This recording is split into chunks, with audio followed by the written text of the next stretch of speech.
ओम परमात्मने नमः। परशुराम जी के द्वारा क्षत्रिय संहार और विश्वामित्र जी के वंश की कथा। तो श्री सुखदेव जी कहते हैं कि परीक्षित, अपने पिता की यह शिक्षा भगवान परशुराम ने जो आज्ञा कहकर स्वीकार कर ली। इसके बाद वे 1 वर्ष तक तीर्थ यात्रा करके अपने आश्रम पर लौट आए। एक दिन की बात है कि परशुराम जी की माता रेणुका गंगा तट पर गई हुई थी। वहां उन्होंने देखा कि गंधर्वराज चित्ररथ कमलों की माला पहने अप्सराओं के साथ विहार कर रहा है। वे जल लाने के लिए नदी तट पर गई थी, परंतु वहां जल क्रीड़ा करते हुए गंधर्व को देखने लगी और पति देव के हवन का समय हो गया है, इस बात को भूल गई। उनका मन कुछ कुछ चित्ररथ की ओर खिंच भी गया था। हवन का समय बीत गया, यह जानकर वे महर्षि जमदग्नि के साप से भयभीत हो गई और तुरंत वहां से आश्रम पर चली आई। वहां जल का कलश महर्षि के सामने रखकर हाथ जोड़कर खड़ी हो गई और जमदग्नि मुनि ने अपनी पत्नी का मानसिक व्यभिचार जान लिया और क्रोध करके कहा कि मेरे पुत्रों, इस पापनी को मार डालो। परंतु उनके किसी भी पुत्र ने उनकी वह आज्ञा स्वीकार नहीं की। इसके बाद पिता की आज्ञा से परशुराम जी ने माता के साथ सब भाइयों को भी मार डाला। इसका कारण था, वे अपने पिताजी के योग और तपस्या का प्रभाव भली भांति जानते थे। परशुराम जी ने इस काम से सत्यवती नंदन महर्षि जमदग्नि बहुत प्रसन्न हुए और उन्होंने कहा, बेटा तुम्हारी जो इच्छा हो वर मांग लो। परशुराम जी ने कहा, पिताजी मेरी माता और सब भाई जीवित हो जाएं तथा उन्हें इस बात की याद न रहे कि मैंने उन्हें मारा था। परशुराम जी के इस प्रकार कहते ही जैसे कोई सोकर उठे सबके सब अनायास ही सकुशल उठ बैठे। परशुराम जी ने अपने पिताजी का तपोबल जानकर ही तो अपने सुहृदों का वध किया था। परीक्षित,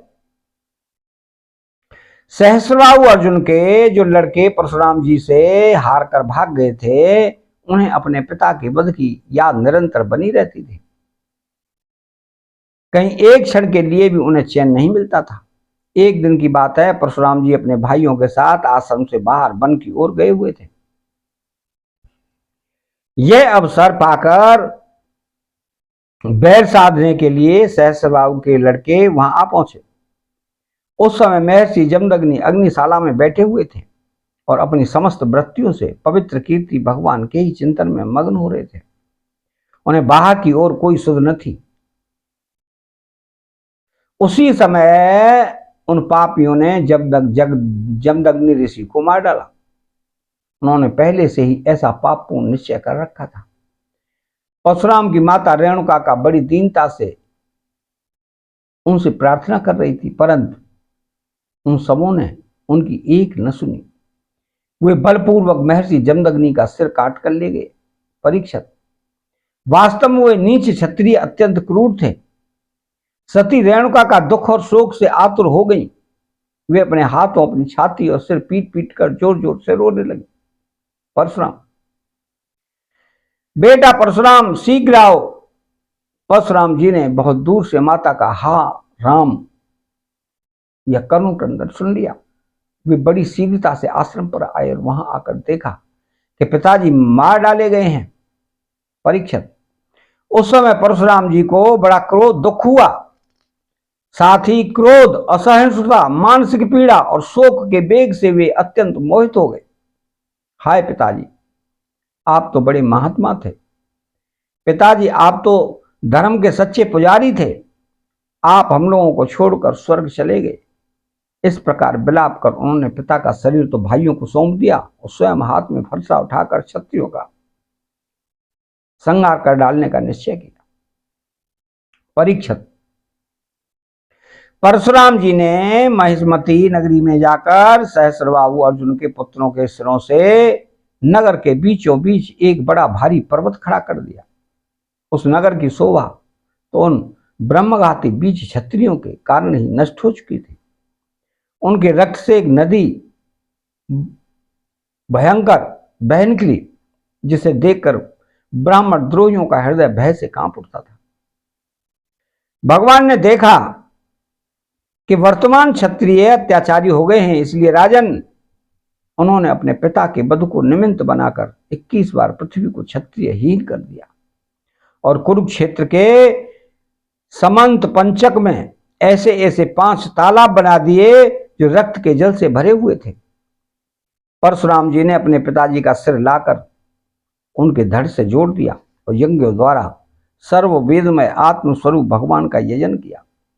यज्ञों में उन्होंने पूर्व दिशा होता को, दक्षिण दिशा ब्रह्मा को, पश्चिम दिशा ऊर्ध्वर्यु को और उत्तर दिशा सामगान करने वाले उद्गाता को दी। इसी प्रकार अग्निकोण आदि विदिशाएं ऋतुजों को दी, कश्यप जी को मध्य भूमि दी, उपद्रष्टा को आर्यवर्त दिया तथा दूसरे सदस्यों को अन्यान्य दिशाएं प्रदान की। इसके बाद यज्ञांत स्नान करके वे समस्त पापों से मुक्त हो गए और ब्रह्म नदी सरस्वती के तट पर मेघ रहित सूर्य के समान शोभायमान हुए। महर्षि जमदग्नि को स्मृति रूप संकल्पमय शरीर की प्राप्ति हो गई। परशुराम जी से सम्मानित होकर वे सप्तऋषियों के मंडल में 7वें ऋषि हो गए थे। परीक्षित, कमल लोचन जमदग्नि नंदन भगवान परशुराम आगामी मनवंतर में सप्तऋषियों के मंडल में रहकर वेदों का विस्तार करेंगे। वे आज भी किसी को किसी प्रकार का दंड न देते हुए शांत चित्त से महेंद्र पर्वत पर निवास करते हैं। वहां गिद्ध गंधर्व चारण उनके चरित्र का मधुर स्वर से गान करते रहते हैं। सर्वशक्तिमान विश्वात्मा भगवान श्री हरि ने इस प्रकार भृगवंशियों में अवतार ग्रहण करके पृथ्वी के भारभूत राजाओं का बहुत बार वध किया। महाराज गाधी के पुत्र हुए प्रज्वलित अग्नि के समान परम तेजस्वी विश्वामित्र जी, इन्होंने अपने तपोबल से क्षत्रियत्व का त्याग करके ब्रह्म तेज प्राप्त कर लिया। परीक्षित, विश्वामित्र जी के 100 पुत्र थे, उनमें बिछले पुत्र का नाम था मधुच्छंदा, इसलिए सभी पुत्र मधुच्छंदा के ही नाम से विख्यात हुए। विश्वामित्र जी ने भृगवंशी अजीत गर्त के पुत्र अपने भांजे सुनहशेष को, जिसका एक नाम देवरात भी था, पुत्र रूप में स्वीकार कर लिया और अपने पुत्रों से कहा कि तुम लोग इसे अपना बड़ा भाई मानो। यह वही प्रसिद्ध भृगवंशी सुनहशेष था जो हरिश्चंद्र के यज्ञ में यज्ञ पशु के रूप में मोल लेकर लाया गया था। विश्वामित्र जी ने प्रजापति वरुण आदि देवताओं की स्तुति करके उसे पाशबंधन से छुड़ा लिया था। देवताओं के यज्ञ में यह सुनहशेष देवताओं द्वारा विश्वामित्र जी को दिया गया था। अतः देवे हरातः इस व्युत्पत्ति के अनुसार गादी वंश में यह तपस्वी देवरात के नाम से विख्यात हुआ। विश्वामित्र जी के पुत्रों में जो बड़े थे उन्हें सुनहशेष को बड़ा भाई मानने की बात अच्छी न लगी। इस पर विश्वामित्र जी ने क्रोधित होकर उन्हें शाप दे दिया कि दुष्टो, तुम सब म्लेच्छ हो जाओ। इस प्रकार जब 49 भाई म्लेच्छ हो गए तो विश्वामित्र जी के बिछले पुत्र मधुच्छंदा ने अपने से छोटे 50 भाइयों के साथ कहा, पिताजी आप हम लोगों को तो आज्ञा करते हैं, हम उसका पालन करने के लिए तैयार हैं। यह कहकर मधुच्छंदा ने मंत्र दृष्टा सुनहशेष को बड़ा भाई स्वीकार कर लिया और कहा कि हम सब तुम्हारे अनुयायी छोटे भाई हैं।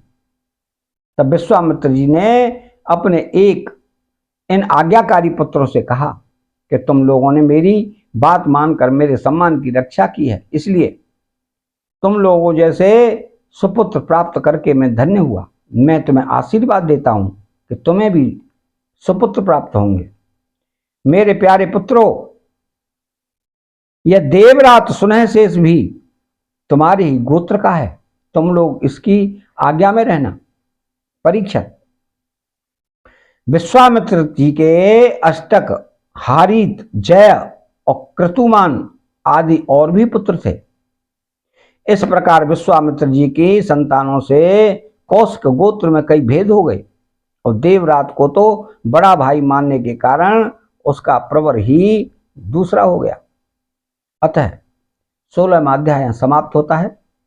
चैनल को सब्सक्राइब करें, बेल आइकन घंटी को दबाएं और कमेंट बॉक्स में श्री राधे कृष्ण लिखें। जय श्री कृष्ण।